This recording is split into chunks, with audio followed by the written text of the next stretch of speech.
Hi everyone and welcome.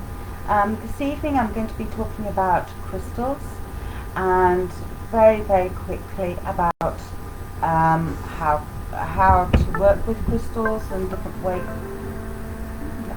Everything going off all at the same time, and different ways of working with crystals, cleansing them, and also just a couple of things for you to watch out with, because crystals are incredibly popular at the moment. And I know that a friend of mine, she's gone and she sells crystals, and that's at Mystique Jane in Shrewsbury. So Mystique Wellbeing. And she does Facebook Lives, and she will sell her crystals through the Facebook Live. So please do have a look out for those as well. And no doubt you probably bought some crystals as well. So crystals are great. Now, confession time. My confession is that, and I said this quite clearly to Jane, I said it took me years. I mean, my dad's a geologist, so I just kind of got to see them as pretty sparkly little rocks. And in a way, yes, when they're polished, when they're shaped, they are very pretty. They're very sparkly, if you just think of diamonds, and some which are faceted. Diamonds are again sparkly and faceted. But also you can get many. I've seen amethysts faceted. I've seen lots of other stones, rose quartz, all sorts of stuff, all faceted to make it sparkle that a little bit more. So for me, that's how I tend to see it. It's a bit of jewellery, nothing much in it with regards to healing. Then obviously years back, my aunt wasn't feeling very well, and I kind of was drawn to give her some quartz, just a little bit of quartz. In fact, I've still got it somewhere. And it was just a pointed piece of quartz, quite a big piece now actually. But she said no, she carried it absolutely everywhere with her. She had it underneath her pillow. It gave her a better night's sleep. And then it made me think, okay, why quartz? Why was I drawn to quartz? Well, quartz is obviously the easiest one. And a lot of crystals are quartz-based. And that is, quartz itself is used in radios and watches. Okay, so even today, if you have a look at some of the paranormal things, you can have a device, a paranormal device, which uses crystals to actually tune into a frequency in which you can hear voices of those who have passed away. So, they have that resonation with them. Gosh, that's a good word, resonation. And and then I kind of got me thinking, well, okay, quartz has therefore an energy to it, so why don't others? And obviously we've come across, good evening, we've also come across others who, crystals which do have a frequency, and it's written about in hymns and songs about, we sing to the earth, and it has a vibrancy, it has an energy. So then I kind of went, okay, all right, I can't dismiss it. It has a bit of a woo-woo aspect to it. It looks like a pretty rock, but okay, I can't dismiss that actually it feels different. And this was reinforced many years later when I was having acupuncture. And the acupuncturist, she actually put a whole load of quartz, amethysts underneath her bed, as well as some quartz and citrine, and I think there was a couple of other crystals, but mostly it was amethyst underneath her treatment bed.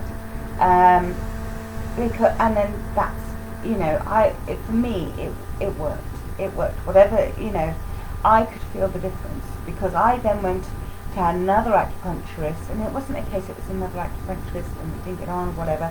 It just didn't have that vibe to it. So there is something with crystals that do have a vibe.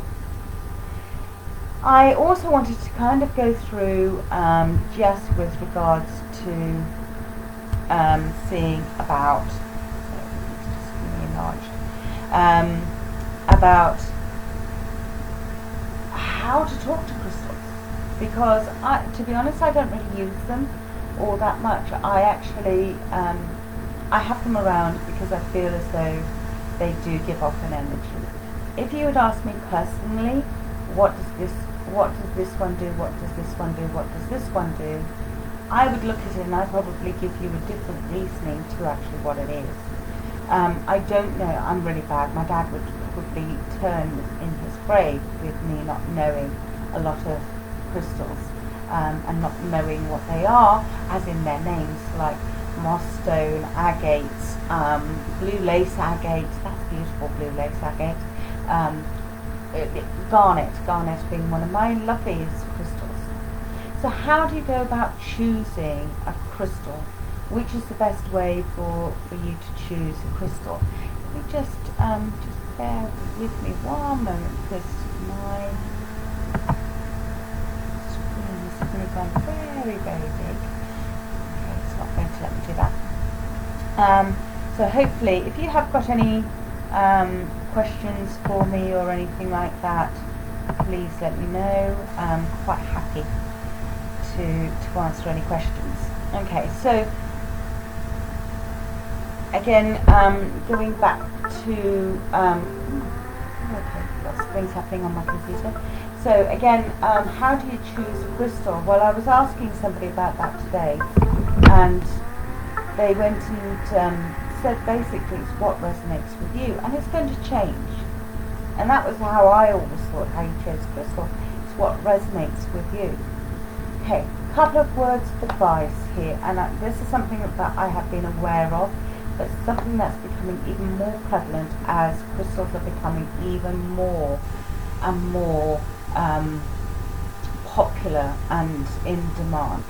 Okay. One of the reasons why I don't tend to use crystals is because I don't like the way that we're pulling up the earth. There's that part of it. I feel quite sad. I'd like to see crystals in their natural format and in their natural environment. It's not going to happen because it's underground. But you know, if you there's a cave here in the UK. If you're watching this overseas. For those in the UK, it's in the north, it's in Derbyshire, and it's St John's Cave, and you can go in there and see Blue John, the Blue John Cave, and you can go in and see Blue John just absolutely everywhere. It's beautiful. So I do recommend you going and having a look at it. They don't mine it anymore because the stream has run out, so you can't get big pieces of Blue John, you can get small pieces of Blue John. Which reminds me, I'm at Blue John with this dress tonight, because it's kind of a purpley blue colour. It looks like amethyst, apart from it has a white vein running through it. So it's lovely.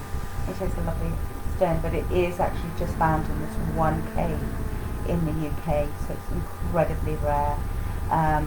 If you go to Chatsworth House, they've actually got a whole wall of it, as in they've got squares of it, and I think, if my memory serves me right, they've also got a bit of it on the floor. But Chatsworth House is lovely. If you love fossils, if you love interesting bits of rock and things like that, actually Chatsworth, some of the stately houses have got some very interesting bits and pieces in them. So in Chatsworth, the windowsills are made up of Derbyshire, is it Derbyshire granite I'm thinking of? It's not Derbyshire granite, it's marble, Derbyshire marble. And again, you can only get this in Derbyshire, and it's beautiful because you can actually see all these tiny fossils within the marble itself. It's a kind of like a grey colour background, but when you actually look at it, you can pick out anemones, you can pick out this and that, and they're so clear. It's not as though they're muffled or anything, but they're just really, really clear. It's a lovely, lovely marble, and it is a marble. It's been compressed into a marble over the centuries. So over the millennia, actually, to create that marble. So it's lovely. Again, very hard to source nowadays, and I don't think, again, they mine it because it's run out. And that's my fear with a lot of crystals, that they are running out. Hence where my warnings come in. I have seen him going around fairs and being at fairs and having a look at, because I'm always drawn to sparkly things, that's You know, I'm wearing crystals. You know, I've got moonstone on. I love looking at crystals. I love them. But I'm also aware that there are a lot of fake crystals out there. A lot. And gosh, I've even seen it where people have said, oh look, I've made this geode, or I've made this, and they've made it out of resin. Okay? Or that they've dyed a crystal to be a pretty pink, fluorescent pinky colour. Oh, okay. So how can you tell if a crystal is fake or real? Right, number one, if it seems to be a really odd colour and the seller doesn't really know what it is, I wouldn't go near it. Simple as that. Second, and I would actually have a look to see what's on their selling board. Have a look to see what kind of quality it is. Do I like? Am I resonating with those crystals? That's another way of buying them is to hold them. I find that they are cold first of all, but they warm up terrifically well. But so does resin. So just be aware. Does it make a difference if they're tumbled or in their natural state or polished? Okay. I think it's a matter of preference. I have got some tumbled stones. I like them because they're nice to hold. Okay, in their raw format, I don't like to hold them. Okay, they're great to look at in their raw format, but it actually tumbled, they're lovely and smooth to hold. Something great in your pocket, they're not going to jab into you, you're not going to have bits of dust all over the place and stuff like that. So that's another way of looking at it. But I would also ask the seller, where have they got their crystals from? I would also, and which I do, I also do look very carefully and see if I do resonate with these. Pieces that I like at the moment are blue goldstone. Now, blue goldstone is a man-made crystal. Okay, it is man-made. Goldstone, which is the common version, but there's now green goldstone and blue goldstone. What it is, it's and luckily sometimes I can't find any information about this, and they said, well, you're not going to. Right, great, lovely. Basically what it is, it's ground up glass, and you won't go into it in its natural format because there isn't a natural format of it, and then they add copper to it, and that's what makes it sparkly. And for me, it's especially the blue one, it makes, when I look into it, not into the gold one, but the blue one, I'm looking into a night sky with 1,000 stars amongst it, and I'm instantly drawn to a memory that I was very privileged to have when I was working in America, and we went up into the Adirondacks in North New York State, and we were camping out one night, and I'd never seen so many stars. And the same when I went off to Arizona as part of a holiday. So many stars that you could just reach out and feel like you could touch them and grab them with your hand. And that's what that stone brings back to me. Brings back that memory of holding on to that night sky. I love it for that very reason. But again, it's what is it that resonates for you within a stone? Quartz crystal, as I said, is used in radios, it is used in watches, it is used actually quite a lot. Gramophone records, in days of old, before you had CD players and MP3 players, we had these things called round discs, which were actually put onto a record player. And in very days of old, you would wind them up. And those needles would be made out of crystal. So crystal has always been used as a resonator. We often see it in healing throughout the centuries of having crystals around us. So yeah, but like I say, some new ones. So there's another one that my friend was talking about, which was about a rainbow. I think it's rainbow quartz. I think it is, where you kind of get ionized pieces of quartz, and that they're multicolored. They look beautiful. They shimmer and all the rest of it. That is not the natural stone. Okay, that is not natural. That is actually being ionized, right? So it's being forced through a process for it to have those colours in it. Okay, it just doesn't have it. The other thing to watch out for is crystal fading. Alright. And I went to my parents, crystal fading, are they real then? And she said, well, that's why I didn't think crystals could fade. And she said, well, some of mine are faded. And I went, ooh. And she went, I know. So, yes, you can, cleansing crystals. Okay, cleansing crystals. I'll go on to that because that's part of this whole thing of putting them out into the sunlight. Okay, one way is to put them out into the sunlight. When the sun is up high, you put them out, you sunbathe them. That does not mean that you leave them out all day, every day, for hours on end. You will do this perhaps once, twice a year, okay, depending on how often you do this, because your crystals will deteriorate. Another way of cleansing them is to actually wash them in water. Be a little bit cautious about rock salt, Himalayan salt lamps and things. I have heard people doing that and their salt lamps deteriorating, funnily enough, it's salt. However, another friend of mine, she did do it and she did wash it down and it was absolutely fine. So just be aware of that. I have got a Himalayan salt lamp and I have found it hasn't deteriorated that much. It's actually smoothed out at the top so it can have essential oils in it. Because I know that the oils will heat up and the lamp heats up very quickly. The water will evaporate quicker than the oil and then the oil will soak into the crystal and I don't really want to do that. So yeah, so nice idea, don't do it. And the other way is actually a full moon bathe, that you can put your crystals out when it's a full moon and put them outside into that you can put that overnight, and especially if it's a beautiful full moon as well. Okay. So if you've got any questions, I'm just trying to see if I can find any comments or anything like that, so please let me know. I think everything's kind of enlarged on my screen.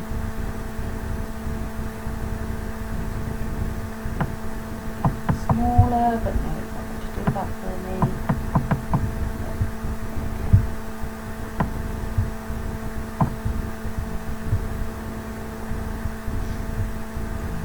So so I would watch out about the stones. Just make sure that if you are drawn to them, have a look at the quality. You may want to have a look at the crystals to see what resonates with you.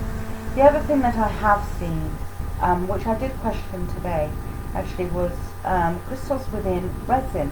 So there's a resin shape of, say, a moon or a star or a heart, and in it are some chips of crystals in there, and then they're covered again in resin. Is my answer to that one? I'm not sure. Personally, very pretty to look at. Personally, not for me. Because it's very pretty, absolutely, but the energy of the crystal is now hidden in amongst all of that resin. So again, just be cautious when purchasing crystals. I tend to buy crystals now much more in the form of jewellery so I can wear it so it's close to me. You can get little tumble stones, which you can get a sphere, and you can actually, which is it's almost kind of got rings around it, and you can put different crystals into that, tumbled crystals into it, which is great, and then just put it onto a leather strap or cloth string or whatever, and have that around your neck or whatever. So if you're wanting to change or if you're wanting to promote certain things, you can do. There are new crystals coming out all of the time. I keep on seeing different crystals from around the world coming through all of the time, things that I went, oh my gosh, what does that do and what does that do? There are actually cleansing stones. There's certain crystals that you don't actually need to cleanse, quartz being actually one of them. It's self-cleaning, so you don't have to worry about sticking your quartz out there unless you want to. I have heard with quartz crystals that if you are working with them, they're going much more cloudy over time because of the facets and things like that. So again, that's something to look out for, just to see how they work.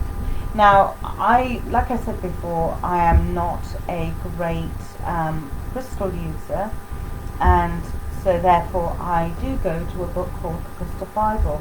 Today I've also seen the Crystal Bible 2, so I know that there's a lot more crystals out there. This is just a short, small book, okay, which gives you pictures of crystals. It tells you their meaning. So I'm just going to flick through, just so that it gives on, let's just see, calcite. Okay, calcite. So for calcite, it will tell you, this is why I love this book, because it was quite nice and simple for me. Calcite, it will give you the rhomboid, so that's it in its natural state. That's a brown point, and that's a marble mango tumbled one. Okay, so here it will tell you the colours of which you can get selenite in: green, blue, yellow, orange, clear, brown, pink, grey, and red. That's quite a variety. It's translucent, it's waxy in its appearance, often banded, maybe acid treated to enhance colour, all sizes sometimes tumbled. So again, this is one way you may want to kind of watch out if it's been dyed, okay, acid treated. Common, really common. United States, Britain, Belgium, Czech Republic, Slovenia, Peru, Iceland, Romania, Brazil. So there's all of the places you can get it. Then it tells you the attributes, the healing, then it goes into the position, the specific colours, and again it's talking about, here we go, we've got green, we've got black over here, we've got gold colour, so that's the gold one. We also have a clear one, blue one, all sorts of different ones, and black as well. And then it goes on, these are all the other ones. So that's just one crystal that it talks about, but for me, I always find it useful because it shows it in different formats. It shows if it's been tumbled, not tumbled, what it looks like raw. So again, I know I'm talking about it very briefly. When you're choosing a crystal, I'll go back to saying please choose one that resonates with yourself. It's not a case of, oh, this is my birthstone, I have to have it. Oh, someone told me I have to have this stone. You may have done it at that moment, but it may not resonate with you. It may be something different that you actually do need and other properties. I would go to somebody who is either willing to look up what the stone is about, and trust me, I've seen people who have sold crystals for years, and that they will also refer to their trusted books, their notes and things like that, because it's a lot to remember. I mean, it's almost as, in fact, it's just as fast as it is for aromatherapy, so it's a lot to remember, and even I as a aromatherapist will check through seeing what bits are right for which oil and what person and why have they chosen it, etc. So again, there may be different attributes in there that you're drawn to at that time. Do have a look to see if they're dyed as well. Please watch out for that, because apparently China is selling a lot of crystals at the moment which are fake crystals, what I would call fake crystals, and that, yes, beautiful colours, but they may not be true colours, okay? So do be aware of that. Some crystals are not in their true format, they have been dyed and things like that. Just talk to the seller of where they've actually obtained some of their crystals from as well. I know people who've got collections that they've inherited collections, and I mean collections, big, huge pieces of crystal and things like that. So again, be aware of that. Be aware that some crystals are going to fade if you're going to have them in the window all of the time. Just to let you know. And that crystals will change, because they're going to. You know, there are some which I've got which are really, really fragile crystals, and I have to be incredibly careful with them. And so when I'm cleaning them, or you know, I have to actually use a brush over them, because they're in their raw format, because they're too they are too fragile to actually make into a tumble or make into a point or anything like that. They're not hard enough, so that they are sold in their raw format for that, and I have to use brush. If I use anything else, it literally crumbles. I have bought agates from Egypt, and literally it's just crumbled away.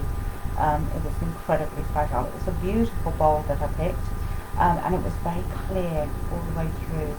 I've also inherited like an agate,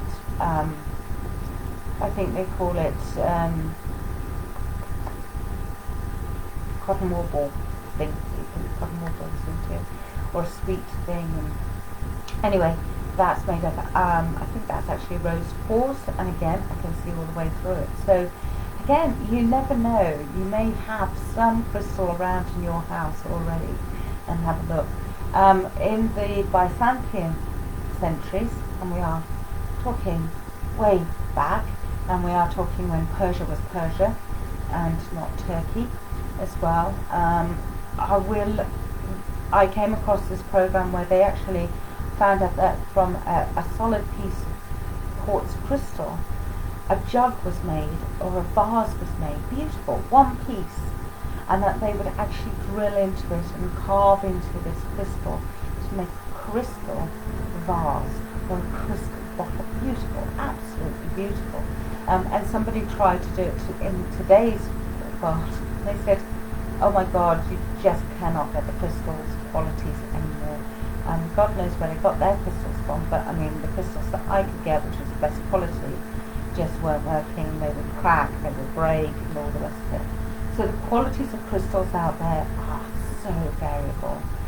Trust your buyer where you're getting them from. Ask questions as well. And what I would say as well, when you do get it home, you may want to cleanse it either just quickly underwater if it's tumbled. You can do that. Moonlight, I would recommend. Sunlight only for a short period of time. It doesn't need to be out hours and hours and hours and hours and end. A couple of hours maximum, and then bring it indoors. Be aware that they may fade. So those are my tips about crystals. I do have them in my therapy room. I do feel like it does bring me some grounding. There's a wide variety actually of crystals that I have got in here, and all of them are tumbled. They are part of a display that I have got, but I've always had crystals in my therapy room. I've not been able to put crystals underneath my couch or anything like that, simply because it's space permitting, and with COVID and everything, not feasible really. So those are my crystal tips for you. I hope that's answered some of the questions out there that you may have about crystals. And other than that, enjoy your Saturday afternoon and evening. Enjoy, and I'll see you in a couple of weeks' time, and at which point we'll be talking about Halloween, because it'll be coming up towards the end of the month, and I'll be talking about Samhain and Halloween and what we can expect out of Halloween. Anyway, look after yourselves, keep safe, keep well, and I'll see you soon. Take care now. Bye.